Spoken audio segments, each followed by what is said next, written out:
Yeah, sorry for the inconvenience. So somehow unexpectedly it happened. We're using it for a long time, but somehow this created some issues. Okay,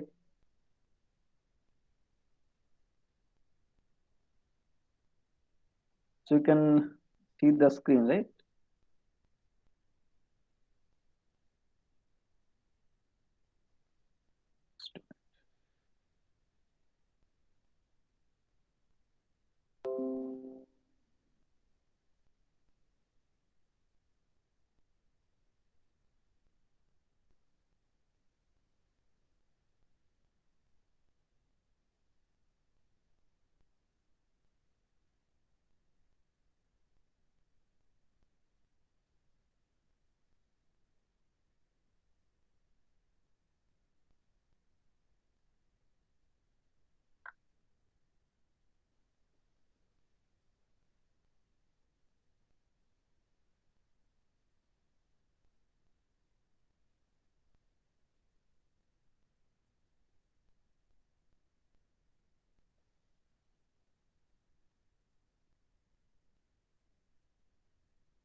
Yeah, can you see the screen?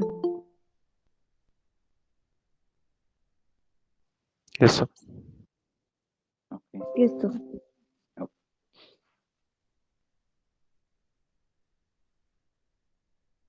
okay. So we are a bit late. Sorry for the inconvenience. Yeah, because of the domestic technical issues. Okay, so welcome back to the third lecture of our course Embedded Sensing Actuation and Interfacing System. So in yesterday's class, we were continuing our discussion to show the example and applications of different important sensors and actuators in our real life applications.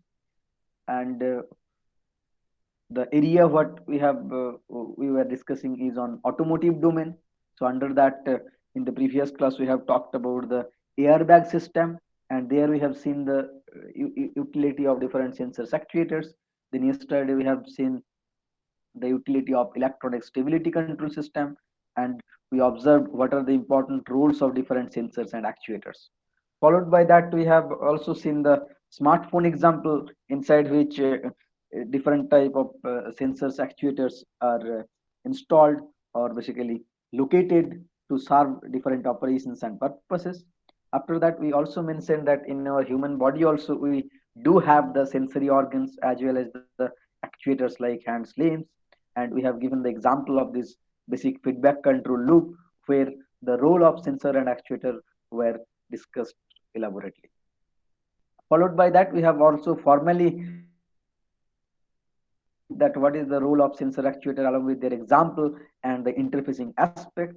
And after that also, for example, we have shown how to interconnect the sensors with the microcontroller, what are the commonly measured quantities we need to measure during our practical applications, that also we have talked about. And mainly we have told about these six important different domains under which we need to measure various quantity or parameters.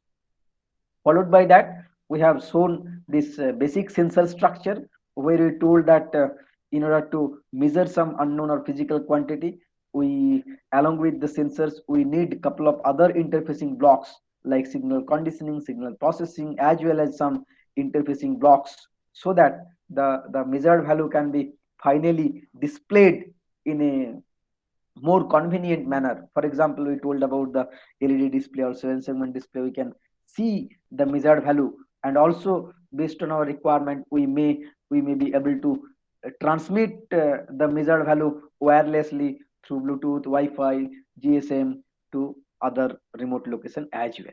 Fine. So from that context, we have discussed each of these terminology: the primary sensing element, secondary sensing element, signal conditioning part, signal processing part, as well as data presentation part, which is like the interface you can consider, right?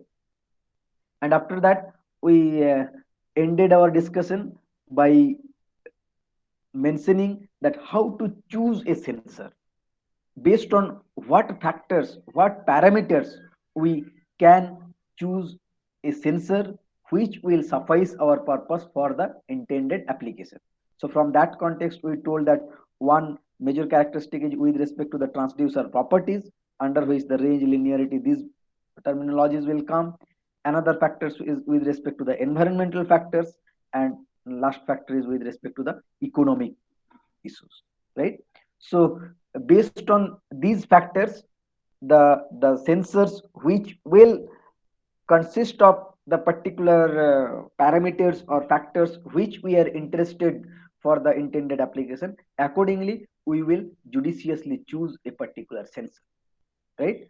So till now we have discussed in the last classes. So if anyone is having any sort of issues so far, please feel free to ask. Otherwise, if it is fine to everyone, then we will move forward. No question? Okay.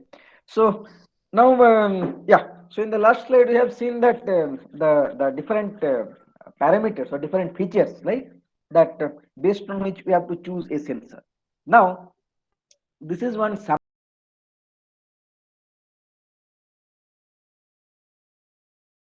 So this is, for example, this is one temperature sensor data set, RTD, resistance temperature detector, right? So what is the principle of this sensor? When it is exposed to temperature variation, then its resistance will change, right? So its input is temperature and output will be resistance change, fine? That is an electrical quantity. So for temperature sensor, we have different type temperature sensor like RTD, thermistor, thermocouple, etc.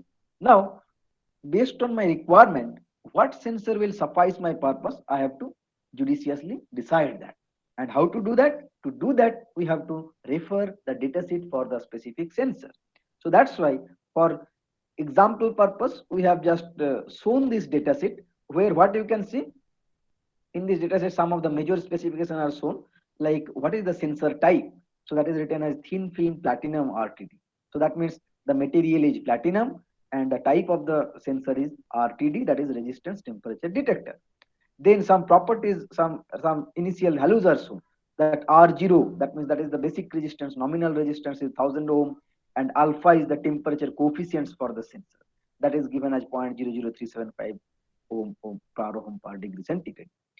Similarly, if the base resistance is 100 ohm, then so there can be two type of RTD whose one base resistance can be 100 ohm, another base resistance can be 1000 ohm, right? Now, what is the temperature range for which it can be useful to that apply this sensor, right? So that means this particular sensor is capable to measure the range around minus 200 to plus 260 or minus 75 to 540 based on the basically the material used. Then what is the accuracy of the sensor? What is the linearity of the sensor? What is the base resistance and interchangeability? What is the time constant? That means the performance time, how fast the sensor will respond. What is the operating current? How much the stability with respect to the time? What is the self-heating effect? What is the insulation resistance of the sensor? What are the constructions of this particular sensor along with what are the lead material, right? So from this data set, these are some of the major specifications shown over here. Now, based on my requirement, that applications for which I want to use the sensor, if these specification values meet my specific requirement, then only I can go for this sensor. Okay. Now, in order to understand that what is the meaning of these terminologies, that means range, accuracy, linearity, time constant, what is the meaning of these? In order to understand the meaning of these parameters, we need to be aware of couple of the important terminologies which comes under the characteristics of the sensor. Okay, someone is trying to join.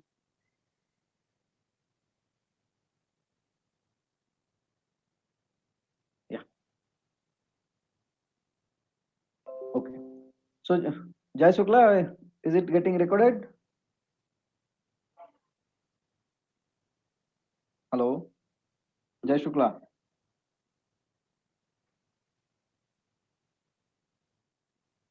Yes, Jai sir. Shukla, are you there? Yeah, okay. Okay.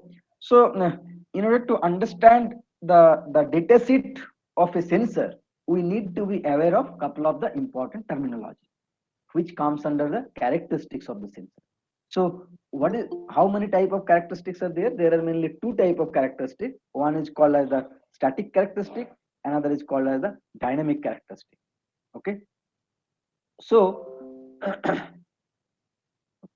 yeah, someone can please type in the MS Team that that for today the class is happening in this Google Meet. So just this message, can someone please type in the Google Meet?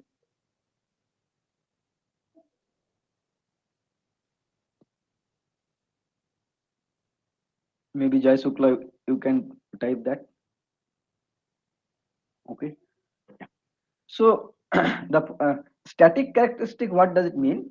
So suppose you can see here, this is the element, input is I, output is O. Okay. So that means this element means, here we mean to say this element means the sensor. Okay. Now, obviously we understand that if I apply some input to the sensor, it will give you some output. So input means what? The measured quantity. Like for temperature sensor, the temperature is the input. And for RTD, what is the output we told? Resistance change. Okay.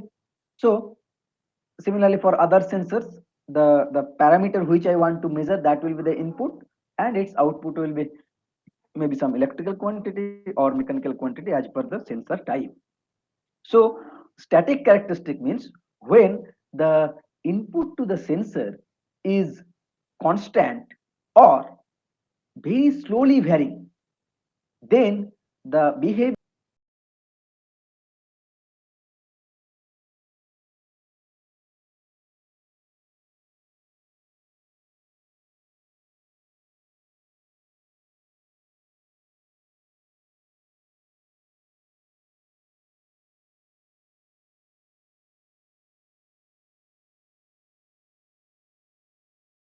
First, let us focus on some of the important static characteristics. So under static characteristics, the first terminology is known as the range. So we can guess what this range means, right? So range means what is the input range? What is the, so suppose uh, the same temperature sensor example. So suppose, for example, suppose the RTD, for example, okay. Suppose for this RTD, let us consider that the temperature it can measure between, for example, suppose 0 degree to suppose 500 degree, let us assume. Okay. Okay. So then 0 degree to 500 degree, if it can measure, so obviously the range, what we will call, the range is, input range is 0 degree to 500 degree. Okay.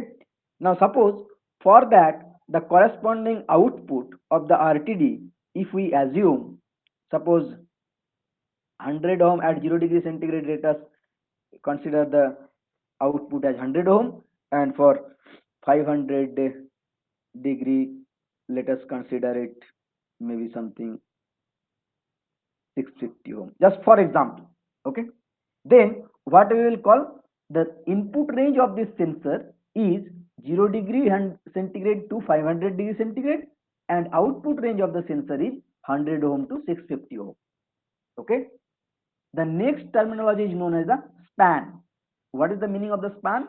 Span means, for this RTD, this same example, the span, input span will be 500 minus 0. The difference 500 minus 0, that means the 500 degree centigrade. And what is the output span? 650 minus 100, so that will be your 550 ohm. So range means you have to write in this way: 0 degree to 500 degree, 100 ohm to 650 ohm. But span means the difference between the maximum range and minimum range. So maximum value and minimum value in the range. 500 minus 0 equal to 500, 650 minus 100 equals to 550 ohm. So these are the two terminologies correspond to the range and span. Okay. What is the meaning of the linearity? So linearity means obviously the input output relationship. So for the same temperature sensor, what is the input? Input is our temperature, degree centigrade. And what is your output? Output is your resistance, is not it? Or so the input output relationship, how if I go on increasing the input, then how the output changes. If this input output relationship is completely linear, if it follows the straight line, then I can consider that the relationship as linear. If they don't follow the linearity, then we can consider the sensor as behaving as non-linear. Okay. So suppose here we can see, you look at this graph. So here I correspond to the input, O correspond to the output. Now you see one straight line we have shown passing through the origin, or maybe this 8th point. So this is the straight, that ideal characteristic which is completely following this straight line. And if some sensor follows this straight line, then I can consider that the sensor is behaving completely linearly in this range, that I mean to Imax in this range. Whereas if I have some sensor which shows the characteristics like this below one, this parabolic nature, then obviously I can consider the system is behaving non-linearly. Now, how the non-linearity is expressed? So basically, the non-linearity is expressed in terms of the maximum non-linearity. Okay. So suppose if this parabolic is the actual characteristic, then how to calculate what is the maximum non-linearity? We will simply consider the non-linearity with respect to this ideal straight line. So if I compare between this ideal straight line and this parabolic line, so where we can expect the maximum deviation? Obviously in the middle, right? In this middle we can expect the maximum deviation, because in other portions the deviation is small, and in the middle portion the deviation is maximum. Okay. So that's why while calculating the nonlinearity, we calculate what is the maximum percentage deviation. So we can expect that here we have the maximum deviation, so we just calculate what is the deviations of the actual output with respect to the ideal straight line, and that we express with respect to the full scale deviation. And in that way we calculate the nonlinearity, maximum nonlinearity. Okay. So suppose this maximum nonlinearity NL we can consider as n hat divided by full scale, and often we express it in terms of percentage. So what is this n hat? This n you can easily understand, right? N means what? The difference between the ideal line and the actual line. So we will find where the n is maximum. So that n will be maximum in this middle portion, that we are considering as the n hat divided by full scale. So what is the full scale range? So that means basically I max minus I mean you can consider, right? And multiplied by 100%, that will be telling you about the maximum nonlinearity. If you just and you see this terminology here, linearity. So what is written as plus minus 0.1% of full scale for temperature spanning from minus 40 to 125 degrees centigrade. So in this example, what is the meaning of this? That means the linearity is expressed as plus minus 0.1%. That means the maximum nonlinearity is plus minus 0.1% with respect to the full scale reading between minus 40 to plus 125. So in this way the maximum nonlinearity is represented. So what is the maximum deviation? Divided by full scale multiplied by 100%. Okay. So this is Excuse me, yeah. sir. Please tell. Sir, I have a doubt. Sir, in this case, shouldn't full scale be maximum full scale of output? Because, sir, if we go by this formula, then n hat could have, let's say, output is in volts and input is in temperature. So let's say n hat could have dimension of volt, whereas the full scale could have dimension of temperature. then it wouldn't be it wouldn't be just a number, right? Yeah, so what you have told, that is very good observation. So suppose here if you see, refer this data sheet.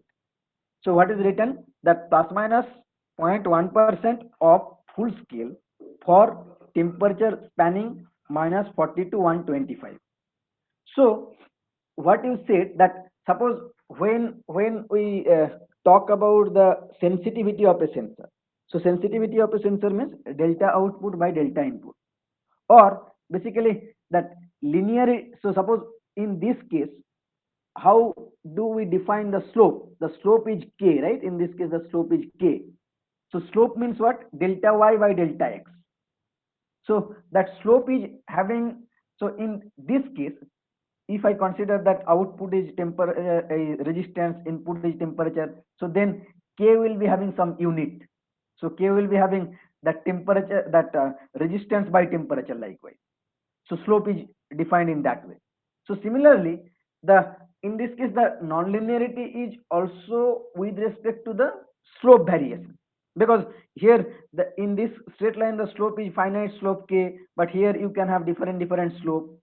So that in this case, if I consider the full scale as the input I, so then the nonlinearity will not be a number. What you said is correct. So in that case, you can consider that if I consider this n as the y-axis and full scale as the x-axis, so then the resistance by temperature unit will be there.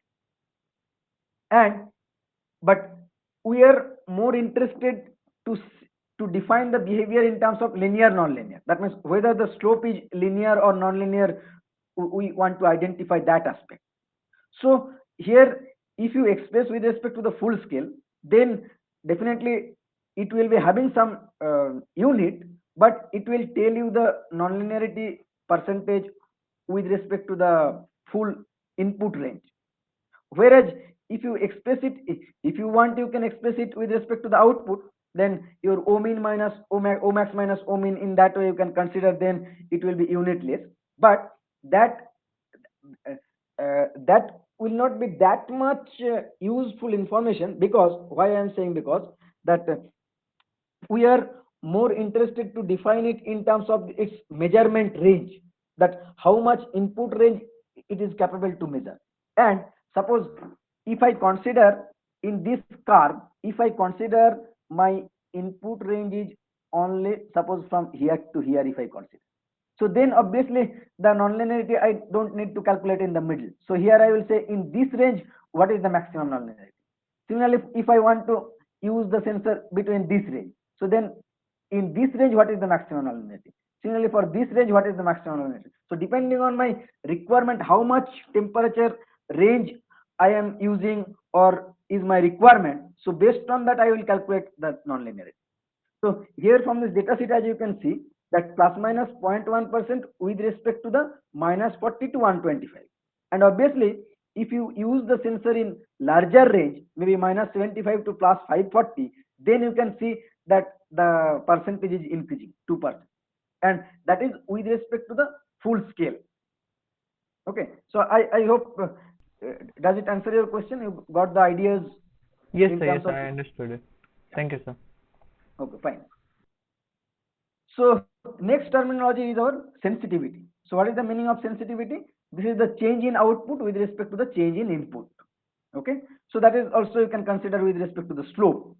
And if my sensor behaves linearly, so then a finite sensitivity I will get. So if it behaves linearly, so then what will be the sensitivity? Simply you can consider k will be the sensitivity, is not it? That means the delta O by delta I.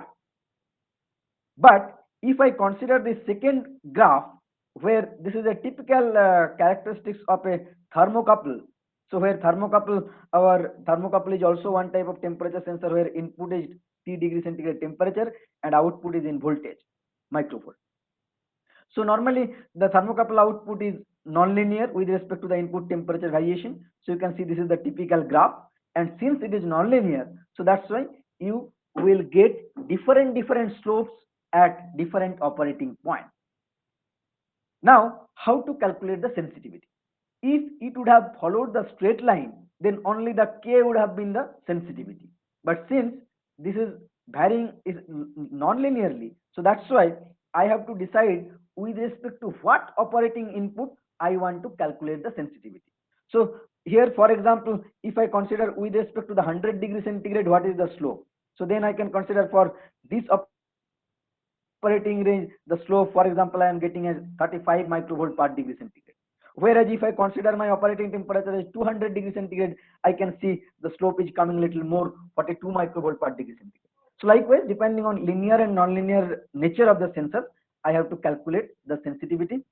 If it is linear, then I will get a finite sensitivity. If it is non-linear, then with respect to an operating point, I have to calculate the sensitivity. The next terminology is known as the resolution.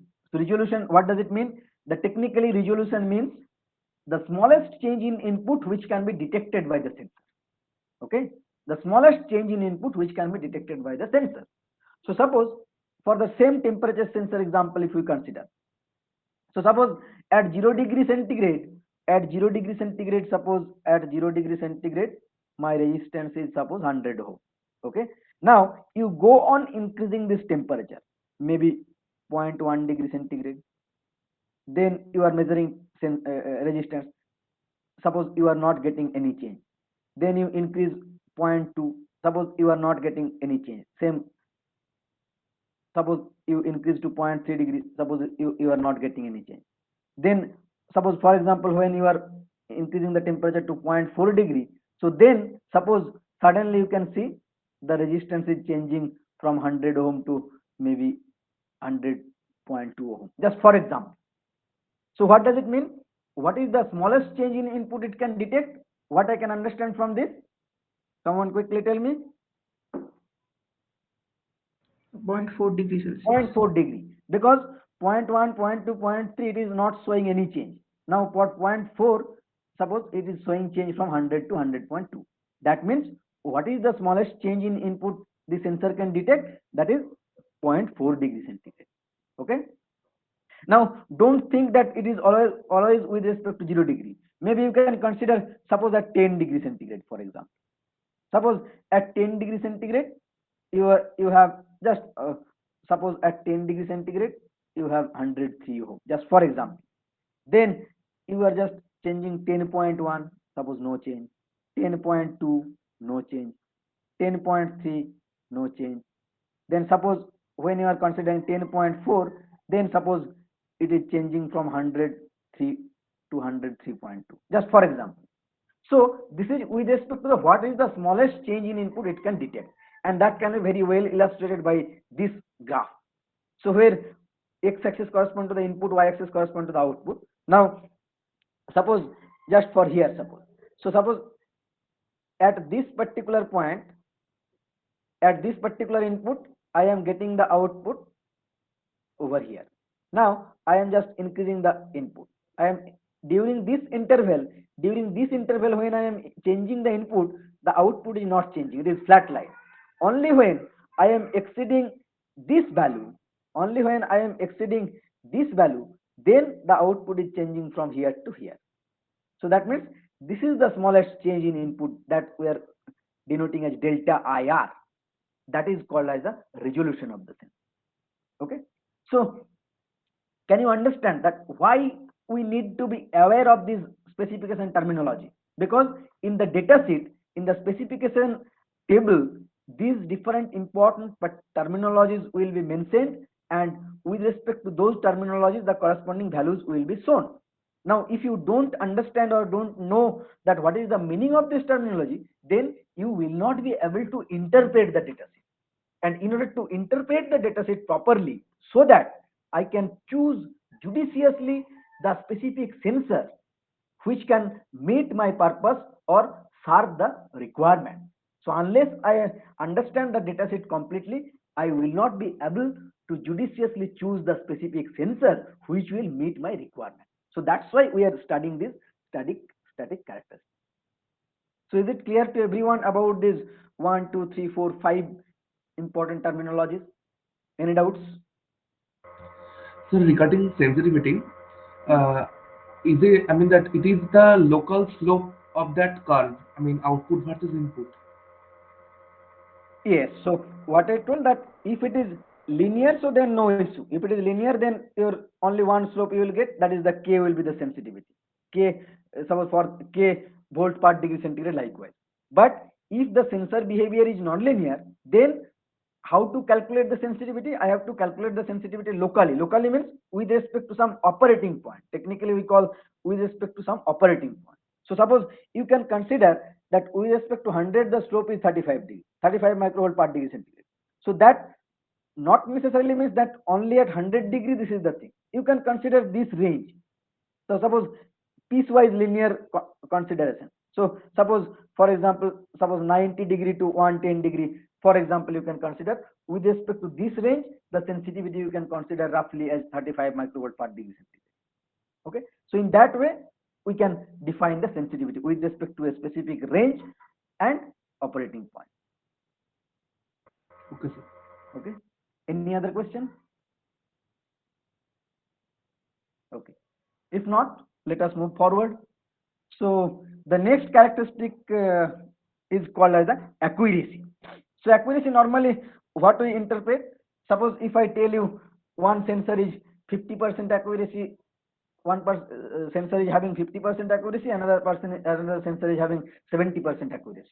So then by our that common sense, we may think that which sensor will be high performance.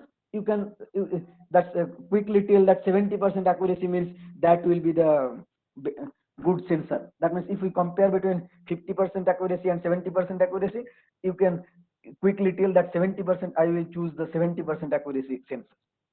But technically it is the opposite way.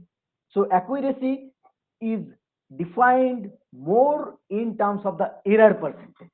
So 50% accuracy, 70% accuracy, technically 50% accuracy means the error is 50% and 70% accuracy means error is 70%. So with respect to the error, the percentage is actually denoted. So that's why that quickly if you tell that you will go for the 70% accuracy sensor, that will be the wrong statement, because in that case the error is more. So let us formally define it and understand the meaning more closely. So accuracy is defined as closeness of the measured value to the true value.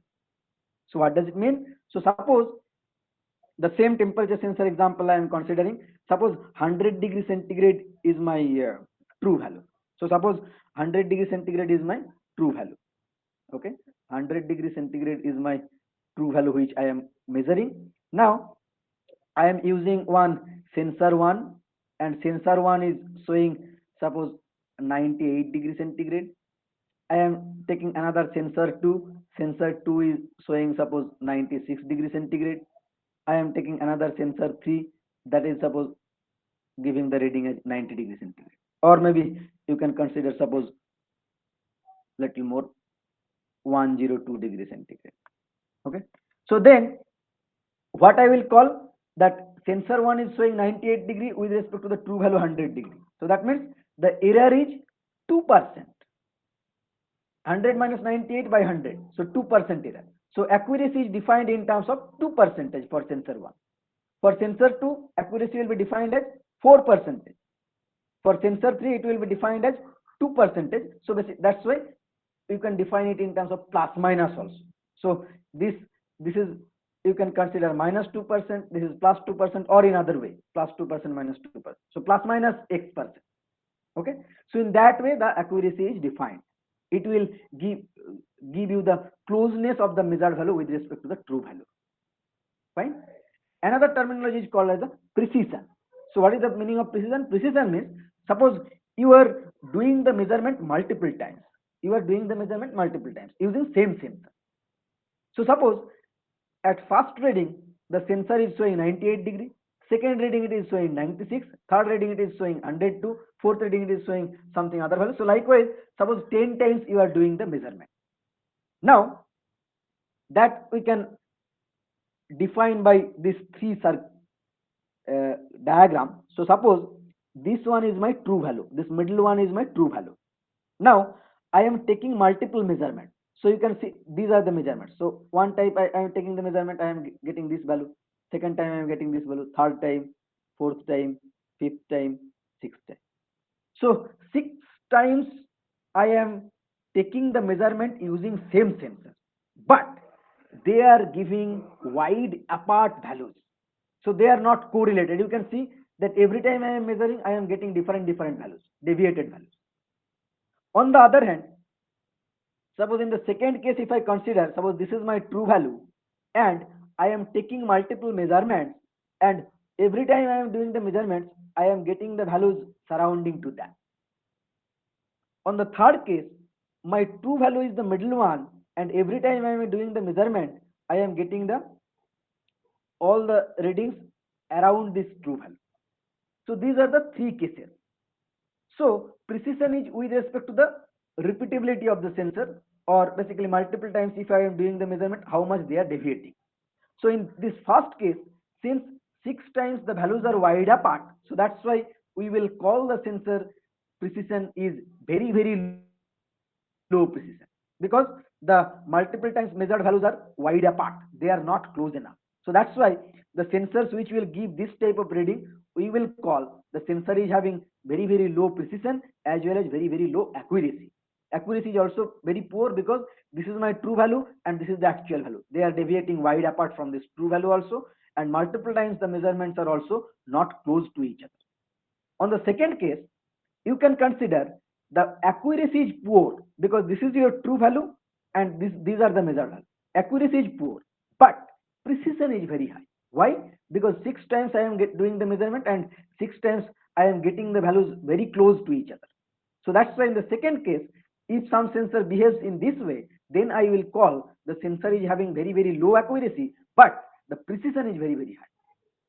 Whereas obviously in the third case, the precision and accuracy are both high because the measured values are very close to true value, and also multiple times measured values are also very close to each other. Okay, so I hope the scenarios with respect to the accuracy and precision terminology is clear to everyone. Okay, if it is fine, so then let us move to the next terminology, which is known as the drift. So drift means what? From the name itself, some drift means you can understand that how the characteristic is changing with respect to the aging factor or with respect to the time or some environmental effect. So the sensors, suppose the if I see this curve, if I see this graph, so then your x-axis is input, suppose pressure, and y-axis is the scale reading output for a sensor. Now this dotted line, suppose, is the nominal characteristic. Nominal characteristic means, suppose you have purchased a brand new pressure sensor and you are characterizing the sensor, you are changing the input and noting down the output. So if nominal characteristic is this dotted line or dashed lines, so that means the input output characteristic is like this. Now with aging factor or environmental factor, or after 5 years if you test the sensors, or due to environmental effects, suddenly after few years when you are characterizing the sensor, suppose you are getting that output input relationship by this solid straight line. So what is the difference between these two lines? The difference between these two lines is, someone quickly tell me that the slope is same or different between these two lines? The slope is Same. same. Slope Same, is sir, same, same.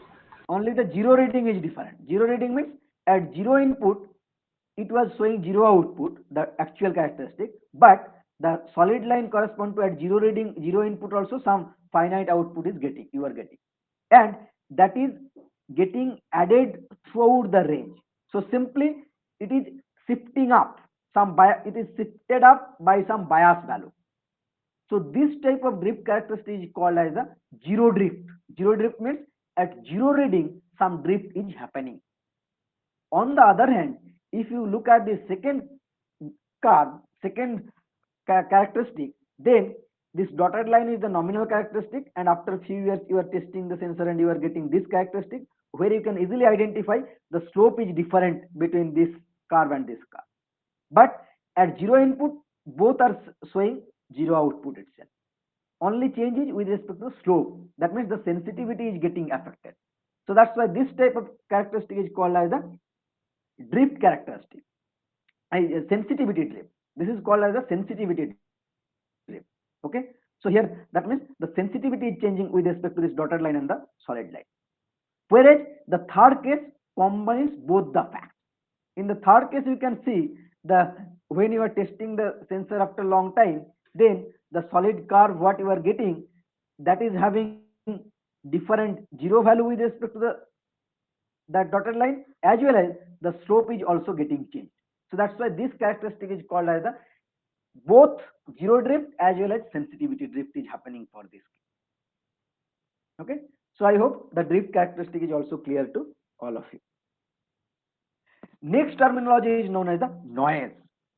So noise is very important term, and sometimes it seems vague as well, because the always the origin of the noises are not very clear to the researchers. So in general, the noise means some unwanted signal. Noise means some unwanted signal. So what will happen? Suppose you have a sensor. Now in the sensor you are not giving any input, but you must have seen the in the yesterday's class when we have shown the interfacing, that diagram, when we have shown that some sensor is connected to the Arduino board. So then you must have seen that the that to make the sensor work, you need some supply voltage as well as ground. Okay, and another data pin is required for taking the output. So suppose, just quickly refer to that diagram. So suppose for this example, okay, so what you can see, this 5 volt is the supply voltage, this is the ground. So can you see this diagram? Yes, sir. Yes, sir. Yeah. So suppose what we told, this sensor is for temperature measurement. So when the temperature is varying and it is, so the surrounding temperature is varying, then its output will change. So from the middle terminal we are taking the output. Now in order to make the sensor work, you need to apply some supply voltage as well as you need to apply the connect the ground also. Now suppose ideally if the temperature is 0 degree centigrade, then depending on the data set of this sensor, it should show you a particular reading at the output.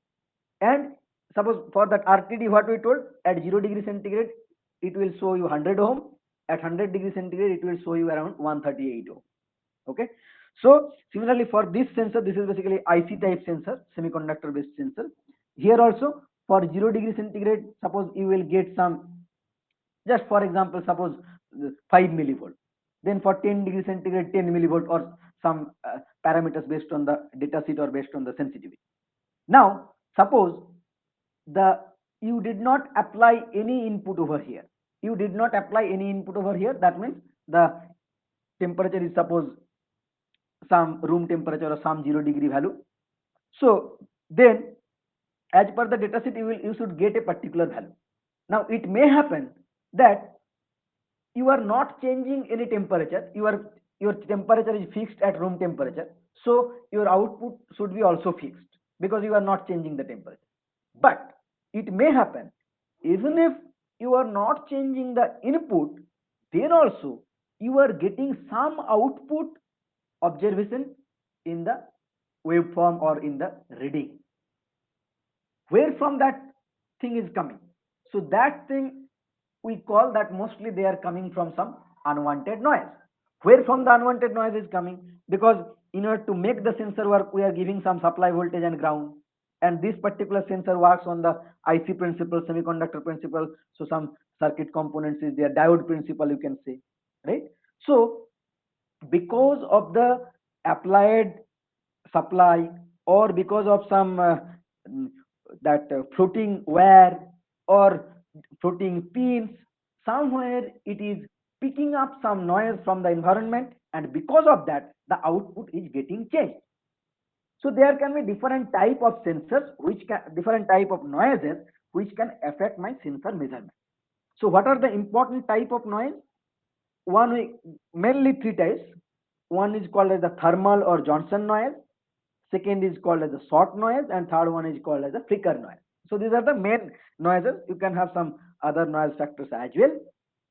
So what is the meaning of thermal or Johnson noise? So they can happen when you are using the sensor in an integrated circuit, or because the sensor alone is not performing your job. Along with the sensors, you are connecting some interfacing circuits or signal conditioning circuits as well. So the noise can come from the sensor itself, or it can come from the circuit as well. So combiningly the sensor and circuit also, finally you can get that very significant amount of noise depending on the environment. So what is the meaning of thermal or Johnson noise? So this thermal noise mainly generated by thermal agitation of the charge carriers. So charge carriers means mostly the electrons, because that whenever you are giving the supply to the sensor or you are connecting some circuits, so then obviously the current flowing will be there, and that will be the current flowing will happen because of the flow of the electrons. So due to the thermal agitation of the electrons, the thermal noise or Johnson noise comes into the picture, and this particular noise is proportional to temperature. If your temperature increases, then effectively your effect of thermal noise will also tend to increase. The second noise is short noise, which happens mostly because of the fluctuation in the electric current. So that can happen for different reasons. In the electric current which is passing through the sensor or the circuit, due to the fluctuation in these carriers or in the flow of the currents or electrons, the short noise happen. But this short noise is usually static type, in the sense it is independent of temperature as well as frequency. Whereas the third noise, which is very that dominant, and also the exact reason for this third noise is not very clear, which is called as a flicker noise, or also it is called as a 1 by f noise. So 1 by f noise means with respect to the varying frequency the noise gets affected. So normally 1 by f means the relationship is of noise power is inversely proportional with respect to the frequency. So noise power varies inversely with respect to the frequency. So these are the three important noise which are often responsible to give some unwanted output in the sensors or the circuit. So if we compare among these three noises, you can consider that thermal noise is proportional to temperature, flicker noise is inversely proportional to frequency, whereas the short noise is independent of temperature and frequency. And if we roughly observe the values of this noise, they are mostly expressed in terms of noise power. So then the thermal noise and flicker noise are more dominant with respect to the short noise. Okay, so these are the concept of some of the important noises which affect my sensor performance. The next terminology is known as the dynamic range. What is the meaning of dynamic range? It is normally defined as the ratio of the largest input signal with respect to the smallest detectable input signal. Fine. So that with respect to the what is the largest input signal a sensor can take and give the measurement, and with respect to the what is the smallest detectable input signal. So that ratio is often defined as the dynamic range. Okay, so these are some of the important static characteristics which we need to be aware of in order to interpret the datasheet of the sensor properly, so that we can judiciously choose a specific sensor based on my requirement, which should meet the purpose, which should serve the objective which we are intended for a certain application. So is the concept of static characteristic of a sensor clear to everyone, or any doubts?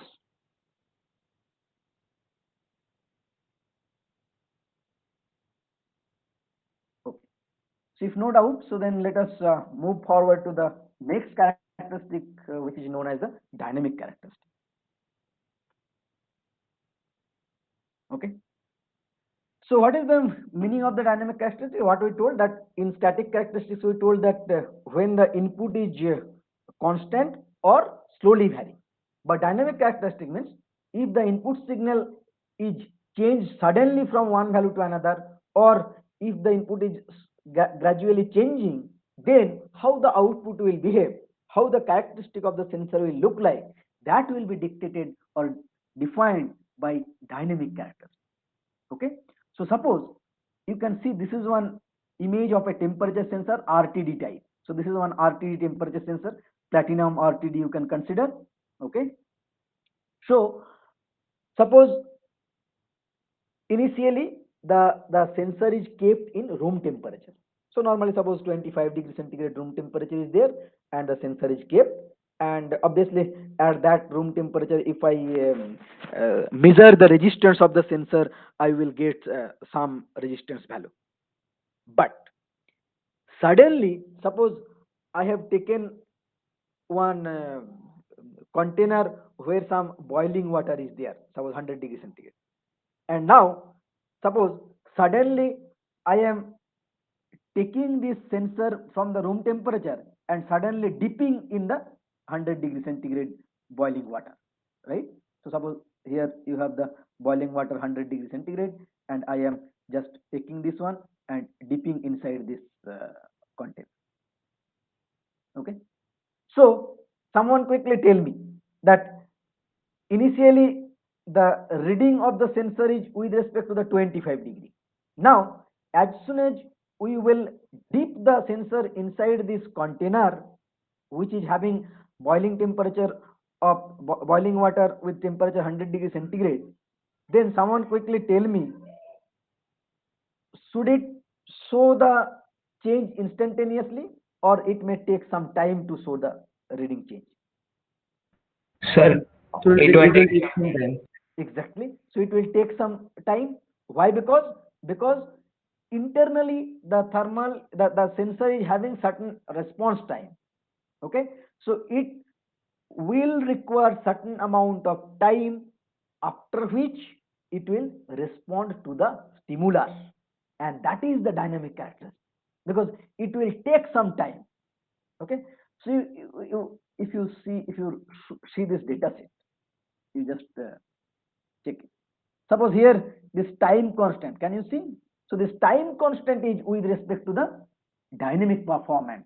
So that means how much time it is taking to that reflect or to respond to the stimulus. So suppose here you can see 0.5 seconds some is written for a certain condition, right? So that is basically the given by the dynamic nature. So the ways in which an element responds to sudden input change are termed its dynamic characteristic, and these dynamic characteristics are most conveniently summarized using a transfer function. So transfer function means how the output input relationship are there. Okay. So normally what we do, suppose I have a sensor. Now in order to understand the characteristic or dynamic nature of the sensor, we have to model the sensor. What I have to do? We have to model the sensor. Model means what? Model means mathematical model. Mathematical models means what? What is the relationship of the output and input of the sensor? So that relationship we dictate in terms of the mathematical model. Okay. So normally what we can see, if we characterize the sensor, if we want to derive the input output relationship for a sensor, then very often we can describe the relationship using differential equation, using differential equations of different orders depending on the type of the sensor. So if we want to express it in more general way, suppose this is one nth order differential equations, you can see an minus 1, those are the coefficients, and q naught is the output and qi is the input. So suppose this qi input I have applied to this block. So suppose just qi input I have applied to this sensor. So suppose this is your sensor and q naught is the corresponding output. So how the output and input relationship is there? They are most conveniently or most often they can be expressed by differential equation. So suppose here nth order differential equation, general nth order equations we have shown over here. An dn q naught by dtn plus an minus 1 dn minus 1 dtn minus 1 q naught dot dot dot plus a naught q naught equals to b naught qi. Qi is the input to the sensor, q naught is the output of the sensor. Now depending on the type of the sensor, the order of the equations can be first order, second order, third order also. So let us start from the simplest thing. So let us consider a simple first order equation where the n equal to 1. If n equal to 1, that means this nth order general governing differential equations will be boiled down to this simple first order differential equation. A1 dq naught dt plus A naught q naught equal to B naught qi. And what is the practical example of first order sensor? That is the temperature sensor. So a temperature sensor behaves as a first order sensor. Okay. Now this is the, and how can we arrive at this differential equation? In order to arrive at this differential equation, we have to start from the basic governing laws. Basic governing laws means that is from the fundamental physics, you can say. So suppose for this temperature sensor, based on the heat balance equations, I can arrive at this expression. Similarly, if I have some mechanical sensor, so then I can use simple Newton's laws of motion in order to arrive at the expression. Similarly, if I have some electrical circuits, then I can use the fundamental laws like Kirchhoff's current law, Kirchhoff's voltage law, right? So depending on the type of the sensor, depending on the type of the system, I have to choose what is the governing law I can apply. And if I apply that governing law properly with suitable boundary condition, then I can arrive at this type of differential equation, which will tell you about the mathematical relationship or mathematical model of the sensor, which will tell you the relationship between input and output for the sensor. Okay. Now how to solve this? So we can solve using direct integration or using the standard procedures of solving differential equation, but more conveniently we can use the concept of transfer function as well. Where transfer function, in order to apply the transfer function, we have to do the Laplace transform, we have to apply the Laplace operator, and then derive the output by input ratio in Laplace domain. So how the transfer function is defined? The ratio of Laplace transform, that Laplace transform of output with respect to the Laplace transform of input, considering all the initial conditions as 0. So that is the way in which we define the transfer function. So anyway, now suppose just for A, if we consider your q naught equals to y, and suppose qi equals to r, if we consider, so then simply I can, if I apply the Laplace transform over here, and then simply if I take the ys by rs, I will simply get as 1 by ts plus 1. Okay. So here what we will get, so this is the standard transfer function, and in this way the t, so this t is the constant, or basically t is the internal parameter of the sensor, which will depend on these coefficients a1, a0, b0. Okay. So basically if you write from here, what you can write, d q naught dt plus q naught into a0 by a1 equal to b0 by a1 into qy. So likewise you can just if you just replace q naught with y and qy with r, so and then you can get this expression where t is with respect to this coefficient ratio, t is with respect to the coefficient ratio, that is your a naught by a1. A naught by a1 you can denote as the t, that is the sensor parameter. So essentially, if this is the transfer function of this temperature sensor, then how to solve this, or basically the initially the example what we have started with, that suppose the sensor is kept at room temperature, suddenly if I dip it into the 100°, then how much time it will take to show this reading. So that when can we understand that? If I can solve this equation, then only I can understand that how much time the sensor will take in order to show the change in temperature. So suppose you see this graph. What this graph means? Suppose this is x-axis is time and y-axis is magnitude, means suppose for this example temperature. Now suppose at this particular instant t, I am suddenly dipping the sensor in this boiling temperature water. So we can consider initially the temperature is, suppose for example 25 degrees centigrade, then suddenly I am applying some 100° over here.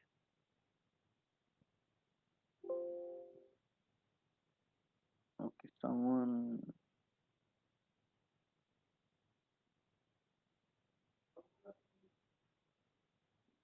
Officer Das, why are you so late? Huh? Officer? So there was a network issue. So now only the network returned. Yeah, but you should join it in time. Otherwise, after more than 1 hour, if you join, you cannot follow anything. So next time onwards, please don't do that. Yes. Okay. So yeah. Now suppose just at this t instant I am that it is in kept in room temperature 25 degree, then suddenly I am dipping that at 100 degree. That means how this I can consider as the step input.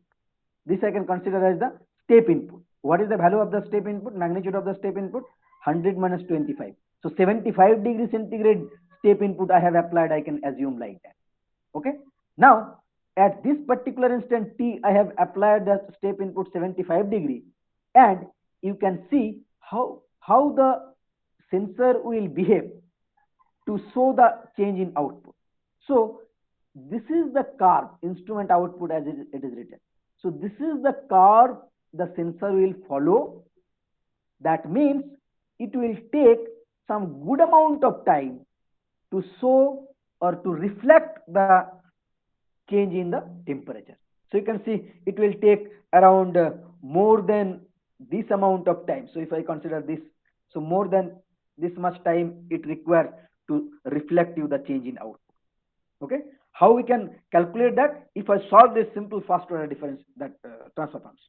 So if ys by rs is this one, then step input if I apply, so suppose for unit step if I calculate, so unit step means rs is the unit step, right? So if rt is the, so in this case if I consider this one is your rt means often we call it as ut, right? So what is the corresponding rs will be simply 1 by s in Laplace domain. Laplace transform of unit step is 1 by s. So that's why this rs is replaced as 1 by s. So ys will be how much? Ys will be 1 by ts plus 1 into 1 by s. Okay.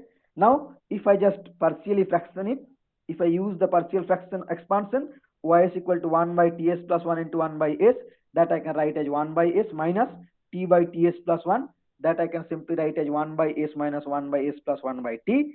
Then in time domain if I calculate inverse Laplace transform of ys, if I take, yt will be equal to 1 minus e to the power minus t by tau, or small t by capital T. So don't get confused or don't get worried to see this. This is very, very straightforward. So if you are not comfortable with the Laplace transform, you just simply that solve this differential equation using your basic class 2 concept of solving the differential equation or the first year mathematics. Then you will get similar expression yt equals to 1 minus e to the power minus small t by capital T, where capital T is related to this a naught by a1. That is the sensor parameter. So, but Laplace transform is very conveniently used, and those who have already done that last semester fundamental micro specialization course, they have already aware of this basic Laplace transform and solve this. And I hope the other people, that other UG people, PG people are also a little bit aware about this simple equation solving. If anyone is having any sort of issues, please feel free to contact me or get in touch. Okay. Or if you have the doubts now also, you can get it clarified. So the point, the message what I want to essentially convey is that the dynamic characteristic is very, very important to understand the proper behavior of the sensor in dynamic condition. And for this practical example, what I told, that just from the room temperature, if I suddenly dip it into the 100 degree, then how much time it will take to settle down to show the change in reflect that output change, that we can understand by understanding the dynamic characteristic. And in order to understand the dynamic characteristic, we have to aware about the modeling of the sensor, input output relationship of the sensor, and then how to find out how to arrive or derive the output expression. So simply by applying Laplace transform, we can see that yt equals to 1 minus e to the power minus small t by capital T. And this curve is following this particular equation. So this is the exponential equation. Okay. So simply if you say, if you put your t equal to 0, at t equal to 0, what is the yt? At t equal to 0, what is yt?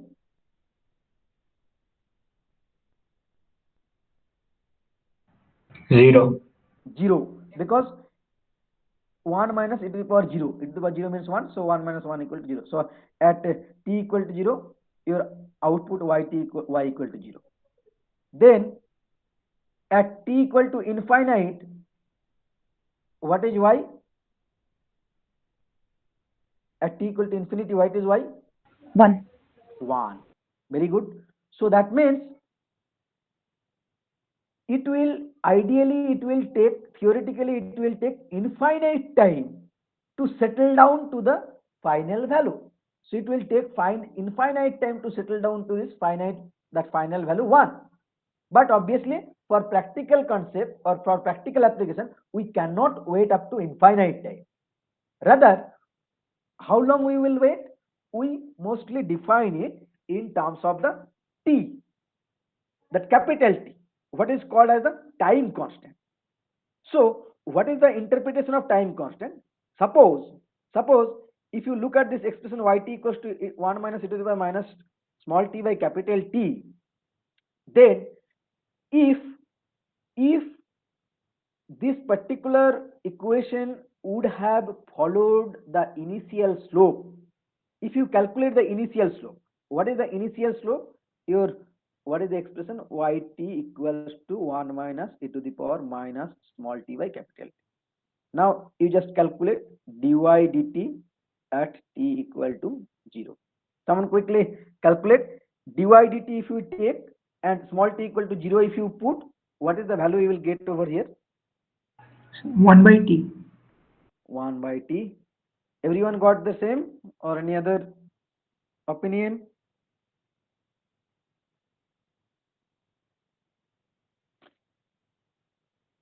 Same.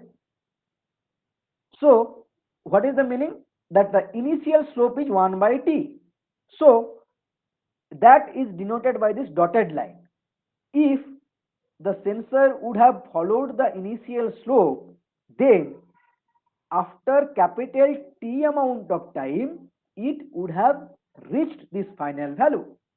That is the slope, because you can see this slope. So this is the time, this is the capital T. Okay, and what is the, and this one is your 1, right? Unit step we are considering 1. So this 1 by t, that is the slope of this dotted line. If would have followed this 1 by t slope, then after capital T amount of time, and capital T mostly we call it as tau also, we denote it as tau, time constant, what is called as a time constant. So after tau amount of time, it would have reached the final value, but it is not reaching to the final value after tau, because it is not following the initial slope. The slope is gradually changing, and it is taking it is following the exponential principle or exponential form. So that's why it is not reaching to the final value after tau, and this tau is called as a time constant. So practically, what I told, practically it will take infinite time to settle down to the final value, but since we cannot wait up to infinite time, we wait up to some finite time. And finite time, how we define that finite time?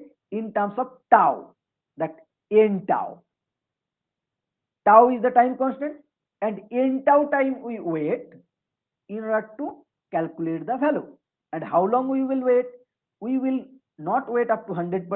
Rather, if it reaches up to 98%, then only we will be satisfied. Okay, so normally we wait up to 4 tau or 5 tau amount of time, and after that time it reaches around 98% of the final value. So that means if it is 100 degrees centigrade, and so even we don't that actually to reach to the 100 degrees centigrade, it will take infinite time, but since we cannot wait up to infinite time, we wait up to that much amount of time defined by n tau, so the, and till that point of time it can reach up to the 98% of the final value, and with that itself we get satisfied. Okay, so this is the basic concept for which we have to be aware about the dynamic characteristic of the sensor. So this is about the first order sensor. whose practical example you can find for the temperature sensor. Okay, is it fine? Any doubts?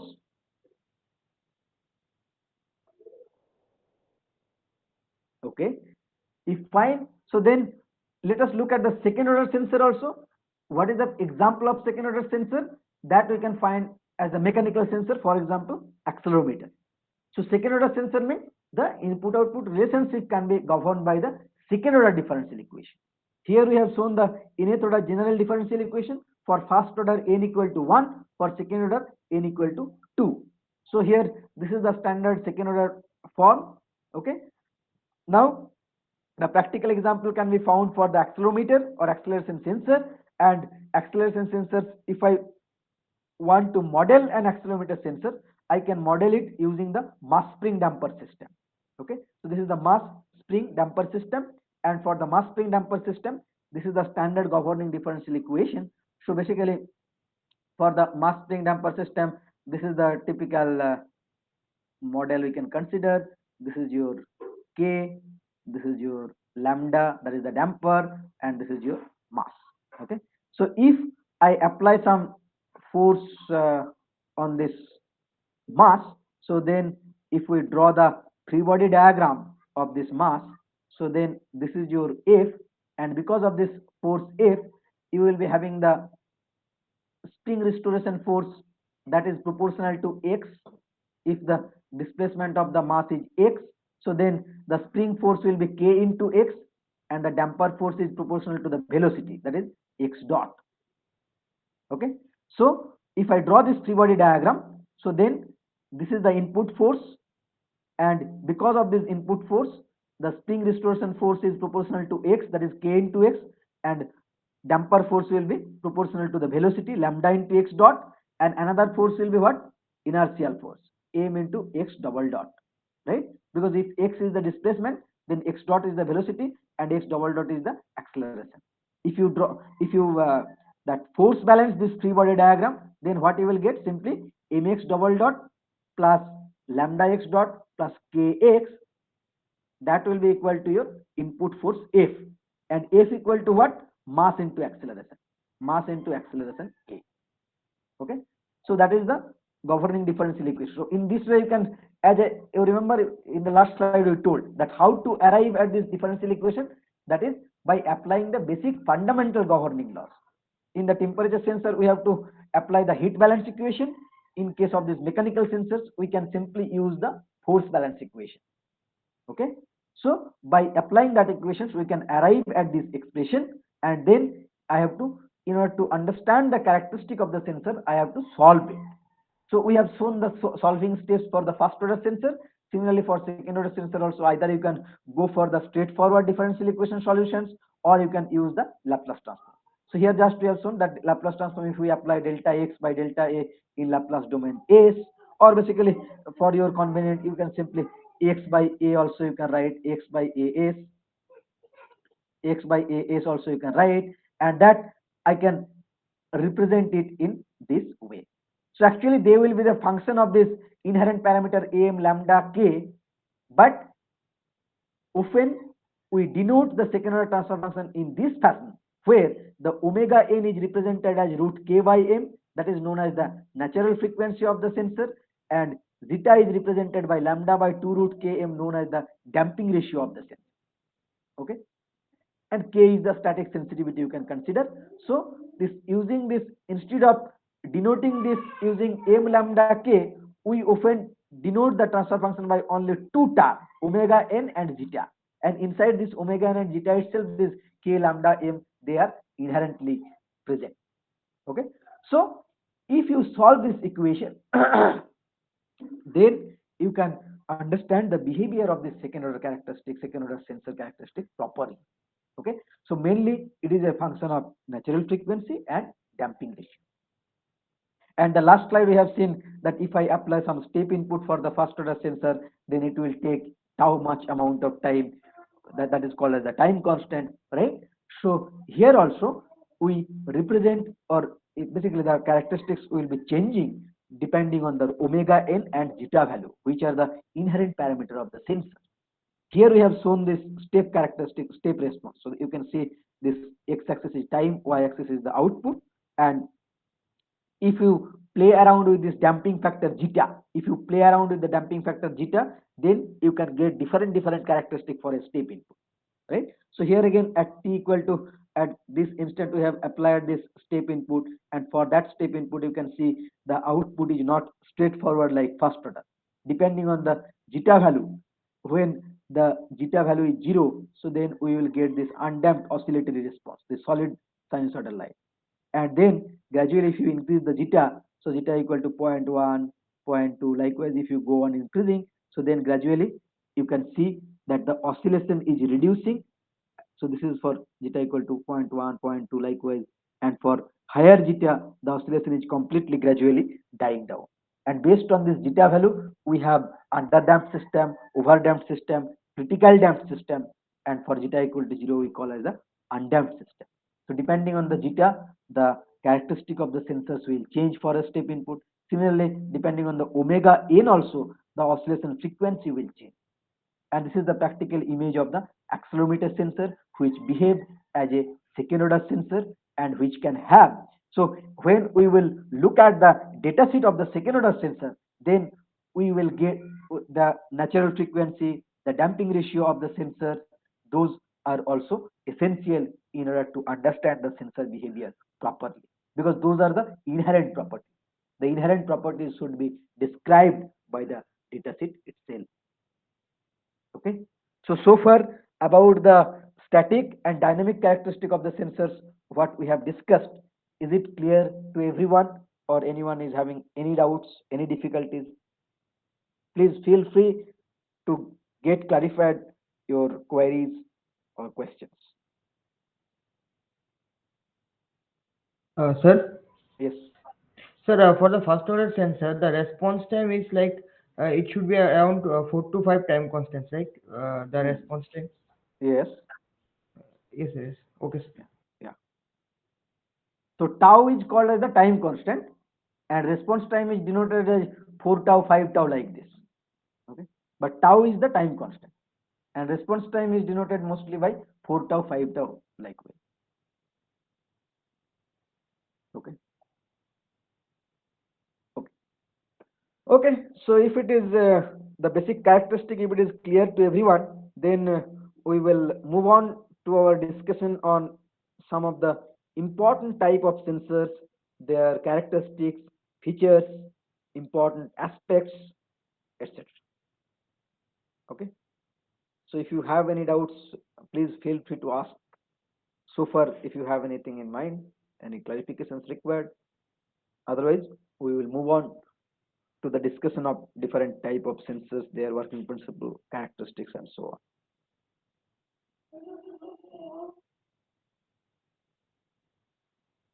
Okay. Okay.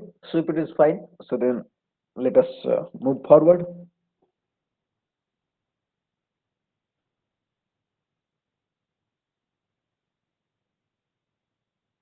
Okay.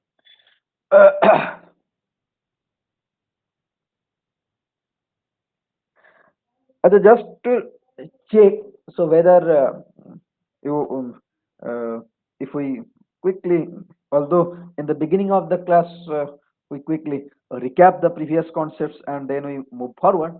So just to quickly interact.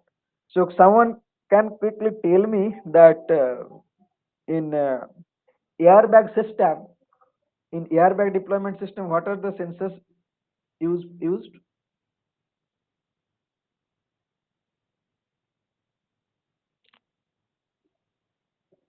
Last to last class we have discussed in airbag So deployment system.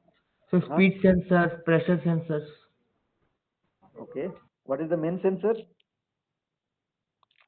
Crash sensor. Yes. So crash sensors, which is the most important, right? Or basically accelerometer, that which detect the sudden impact or sudden collision, right? And Yes, sir. example of actuator for airbag. So inflators and like crash on or off alarm indicators. Yes. Yes. Very good. So that inflator, which will basically that activate, which will be activated based on the sensory signal based on the airbag control unit, the airbag will be basically activated or inflated, so that inflation of the device, so that the the nitrogen gas will be ignited and the bag will be inflated, and along with that the on off indication switching as well. Okay, very good. So yeah, so now carrying forward the discussion. So first basic sensors we call as a temperature sensor, which will be used to measure the temperature or sense the physical quantity, that is temperature. So temperature sensors, where they are used, they are widely used in different chemical process, plants, engines, appliances, automotives, computers, and many other devices. That may now that many physical phenomena depend on temperature. So what type of physical phenomenon? Like that from our plus two knowledge, if the metal is exposed to some temperature, there they will be expanded, right? So depending on that, their basically physical dimensions get changed, the resistance can get changed. Okay, so these are, so because of the temperature, that the temperature is the actual stimulus or actual input which we want to measure. Now how a sensor will work? So when the sensors will be exposed to the temperature, then some physical property of the sensor will change. So that physical property can be in terms of its dimensions, or some other electrical properties can also change, like its resistance and so on, depending on the type of the sensor. And in order to express the output of the sensor, what we do, if often we measure that indirect change, that is because of the temperature change, whatever changing is happening inside the sensor, that changes we estimate or we measure indirectly, and from that measurement we try to back calculate the temperature. So that is some basic concept. Now depending on the sensor to sensor it may vary, but this indirect measurement is also one principle. So when we talk about the temperature sensor, the very first things what you can think of is the thermometer.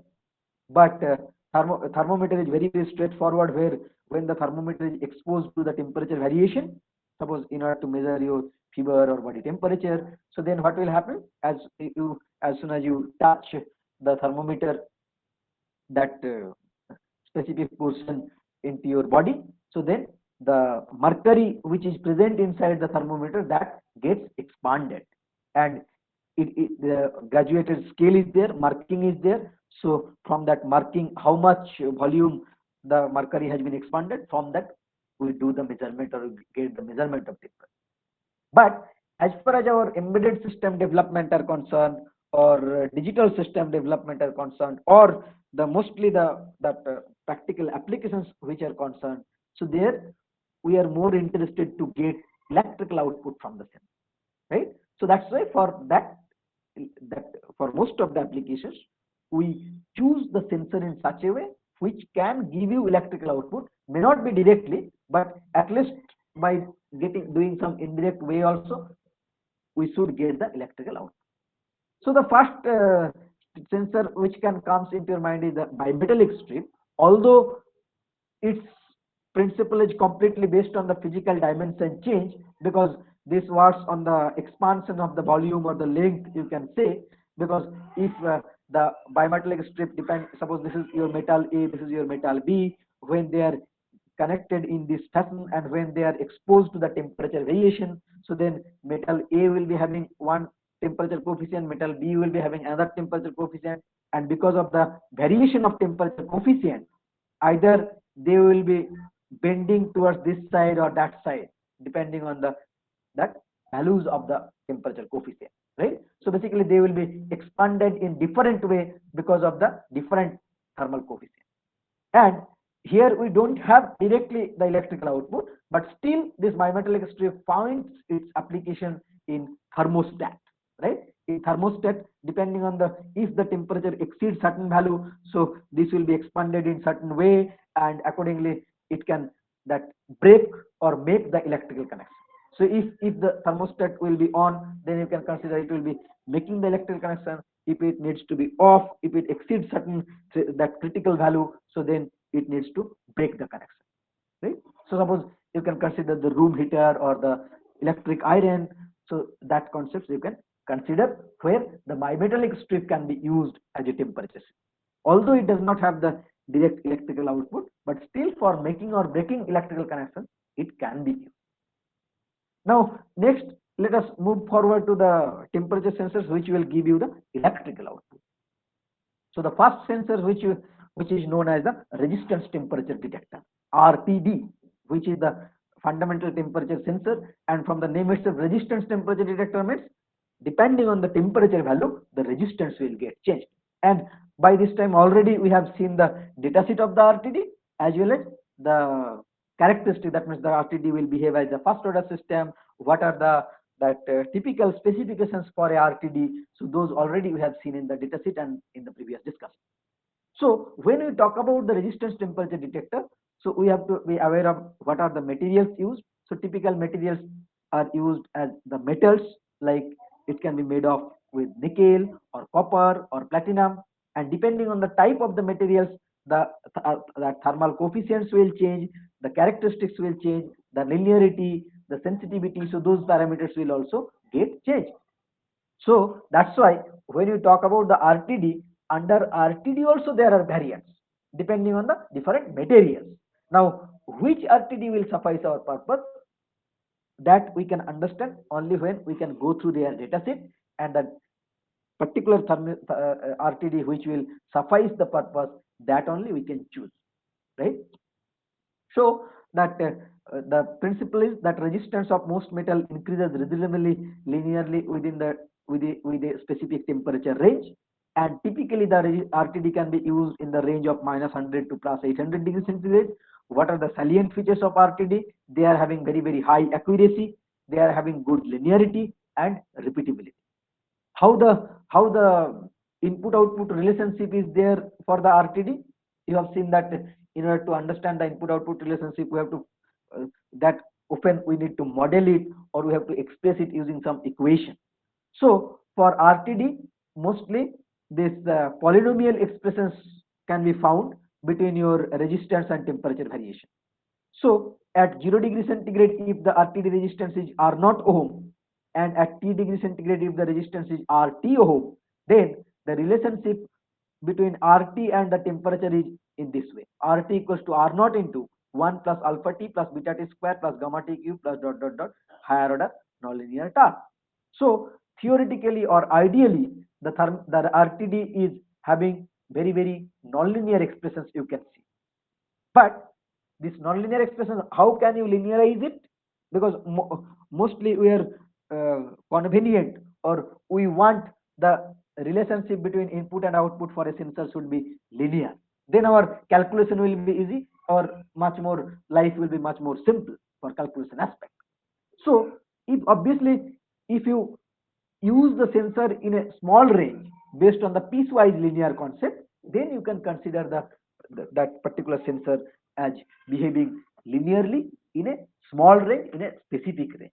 So here you can see in this graph, we have shown this three type of RTD. So where you can see this x-axis is temperature, y-axis is RT by R naught, just the non-dimensional way we have expressed it. So R naught is the base resistance at 0 degree centigrade, and RT is the resistance at T degree centigrade. So RT by R naught versus T we have plotted. So you can see the platinum, copper and nickel characteristic is like this. Okay, so you can see the platinum is having the most linear region. So even you can consider up to around more than 700-800 degree, the platinum is behaving linearly, whereas the copper is relatively lesser linear and nickel is highly non-linear. Okay, so linearity wise you can easily see their characteristic and feature, but they are having relative advantage, disadvantage. If you calculate the linear range, so then obviously you will go for the platinum. But what is the challenge in platinum? Someone quickly tell me what can be the major disadvantage for platinum? Expensive. Very good. So you remember that we have shown that So we have shown that choosing the sensor. So in addition to the transducer characteristic and environmental factors, we have another factor called as the economic factor. So from the performance point of view, the platinum is the best, but the drawback is in terms of the cost. So that's why this particular table is also very important. So whatever informations we are providing, so they are very application oriented, and they are very important to understand the behavior of the sensor properly, so that we can judiciously choose them for the intended application. Okay, so yeah, so platinum is the best from performance wise, but cost wise it is very costly. So that's why, depending on my requirement, that if I am very much concerned about the performance, cost doesn't matter, we will go for the platinum. If cost is very important, then maybe the in between thing we can use like copper, right? So depending on my requirement. Now sensitivity wise, you can consider that nickel is having the most sensitivity among three, but the nonlinearity is very high. So that's why, depending on the relative comparison among these different sensors for the same category, they all are used for temperature sensing. They all are under the category of RTD, but still they are having relative advantage, disadvantage. So based on our requirement, I will choose the specific sensor. Now for platinum, the more commonly industrial terminology is known as the PT100. What is this meaning? This PT100 is the very standard terminology for this RTD. The meaning is PT correspond to platinum. So PT100 means the RTD is made of with the material platinum, and 100 means at 0 degree centigrade its resistance is 100 ohm. Okay, so this is about the basic sensor, and for this sensor also you need some signal conditioning circuit. So you remember we have shown that yesterday we have shown the diagram that the sensor needs to be interfaced with the signal conditioning circuit, because this sensor will give you the change in resistance because of the change in temperature. But with resistance, what I will do, ultimately I have to get some voltage or current. So that's why we need some dedicated signal conditioning circuits. And you told yesterday that we can use some voltage divider or Wheatstone bridge circuit to convert the change in resistance into change in voltage. Then under RTD also we have different configurations. Some most conveniently RTD are two-wire RTD. That means only two terminal will come out for the RTD. Those across those two terminal you can connect the multimeter to measure the resistance, or that multimeter that RTD you can connect it to your circuit, or you can have three-wire, four-wire RTD configuration as well to improve their performance further, to reduce the lead wire effect. Lead wire effect means, in order to connect the sensor with your circuit or connect the sensor to the control room, you need some wire, right? And those wire will be also having certain resistance.